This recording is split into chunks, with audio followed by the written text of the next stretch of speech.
रीवा से एक ऐसी खबर सामने आई है जो शहर के प्रॉपर्टी बाजार में चल रहे एक गंभीर और संगठित अवैध नेटवर्क का खुलासा करती है।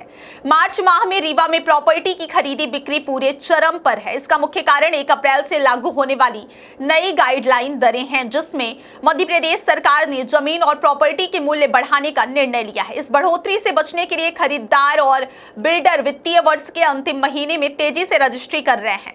क्या लोकल केसिंग पाइप से बोरवेल में समस्या हो रही है? तो अपग्रेड कीजिए न्यूट्रॉन केसिंग पाइप। एक्स्ट्रा मजबूती, लंबे समय तक सुरक्षा के साथ। न्यूट्रॉन पाइप, बोरवेल की असली मजबूती। न्यूट्रॉन पाइप है जहां, खुशहाली है वहां।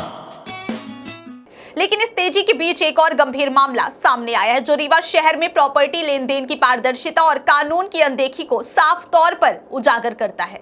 जो जानकारी मिली है उसके मुताबिक शहर में कई बिल्डरों और प्रॉपर्टी डीलरों द्वारा वास्तविक प्रॉपर्टी कीमतों को छुपाकर रजिस्ट्री कराई जा रही है। उदाहरण के लिए, यदि किसी प्रॉपर्टी का वास्तविक मूल्य 2 करोड़ रुपए है तो उसे मात्र 30 से 40 लाख रुपए की कीमत पर रजिस्ट्री किया जा रहा है। शेष राशि नगद लेन देन के रूप में बिल्डर या विक्रेता के पास जा रही है। इस प्रक्रिया के जरिए न केवल सरकारी राजस्व की भारी हानि हो रही है, बल्कि पूरे प्रॉपर्टी बाजार में अवैध नगद लेन देन का नेटवर्क भी सक्रिय है। सूत्रों की माने तो रीवा शहर में ऐसे कई ठिकाने चिन्हित किए गए हैं जहां नियमित रूप से संदिग्ध लेन देन हो रहा है। इनमें सिरमौर चौक, नया बस स्टैंड क्षेत्र और शिल्पी प्लाजा क्षेत्र प्रमुख है। बताया जा रहा है कि इन क्षेत्रों में बिल्डर अपने कार्यालयों के साथ साथ गोल्ड शोरूम और अन्य माध्यमों के जरिए भी नगद लेन देन कर रहे हैं। रोजाना करोड़ों रुपए का यह अवैध नगद लेन देन प्रशासन और राज्य को भारी राजस्व हानि पहुंचा रहा है। सरकारी तंत्र ने इस मामले का संज्ञान लिया और खुफिया एजेंसियों को सक्रिय कर दिया गया है। सूत्रों के अनुसार कर विभाग और खुफिया तंत्र इस पूरे नेटवर्क पर पैनी नजर रख रहे हैं। बिल्डरों के कार्यालयों के आसपास आने जाने वाले लोगों की गतिविधियों को रिकॉर्ड किया जा रहा है। साथ ही पंजीकरण कार्यालयों के बाहर भी निगरानी रखी जा रही है। इसका उद्देश्य यह सुनिश्चित करना है कि नगद लेन देन और वास्तविक कीमतों की छिपाई जा रही रजिस्ट्री की जांच की जा सके और दोषियों के खिलाफ कार्रवाई की जा सके। प्राप्त जानकारी के अनुसार रीवा में 3 उप पंजीयकों की पदस्थापना की गई है, जहां प्रतिदिन करीब 100 करोड़ रुपए से अधिक मूल्य की रजिस्ट्री होती है। इसी प्रक्रिया के दौरान हर रजिस्ट्री पर लगभग 0.5% के हिसाब से अवैध वसूली की जाती है। इसका अर्थ है कि प्रतिदिन लगभग 5 लाख रुपए का अवैध लेन देन उप पंजीयकों और दलालों के बीच आपस में बांटा जाता है।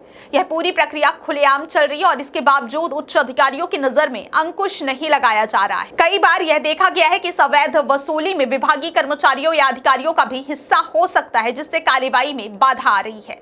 सूत्र बताते हैं कि इस अवैध गतिविधि में दलालों का अहम रोल है। ये लोग प्रतिदिन पंजीकरण प्रक्रिया के दौरान खरीदारों से ऑफिस खर्च के नाम पर रजिस्ट्री मूल्य का अतिरिक्त वसूली करते हैं।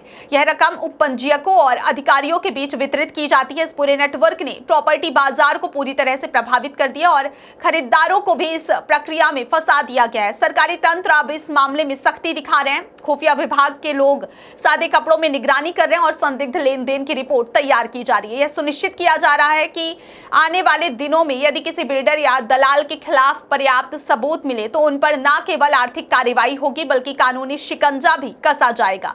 राज्य सरकार ने स्पष्ट कर दिया है कि राजस्व हानि को बर्दाश्त नहीं किया जाएगा और किसी भी तरह की अनियमितता के खिलाफ कार्रवाई होगी।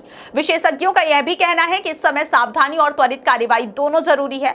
प्रॉपर्टी बाजार में इस तरह की अवैध गतिविधि न केवल सरकारी राजस्व को प्रभावित करती है, बल्कि सामान्य नागरिकों और खरीदारों के हितों के लिए भी खतरा है।